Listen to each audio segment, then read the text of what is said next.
I'm forever grateful and also சத்தியமா இந்த மேடை வந்து என்ன பேபி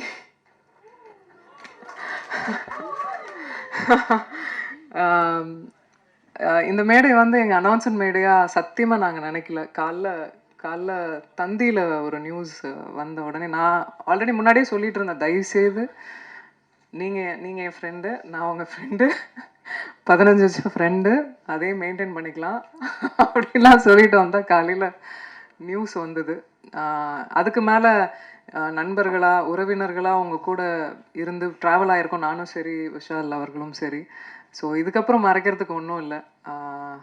ஆமாம், என்ன பேபி சொல்லிடலாமா? நாங்கள் வந்து ஆகஸ்ட் 29th வந்து கல்யாணம் பண்ணிக்கலான் இருக்கோம்.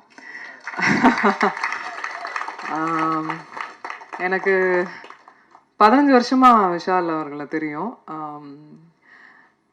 என்ன எங்கே பார்த்தாலும் எந்த எந்த தருணங்களில் நாங்கள் பார்த்த இடங்களில் எப்போவுமே அந்த டியூ ரெஸ்பெக்டோடு இருப்பார்.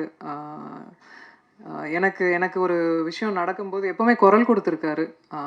எங்கள் வீட்டுக்கெலாம் கூட எனக்கு தெரிஞ்சு எந்த ஹீரோஸும் வீட்டுக்கெலாம் வந்ததில்லை. ஒரு பிரச்சனை நடக்கும்போது கூட he came to the house.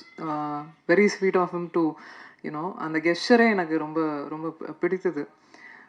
சமீபமாக தான் பேச ஆரம்பிக்கும்போது எங்களுக்குள்ளே ஏற்பட்டுருச்சு. அவருக்கும் தோணுச்சு, எனக்கும் தோணுச்சு. 2 பேரும் மியூச்சுவலாக அது அக்செப்ட் பண்ணிக்கிட்டோம்.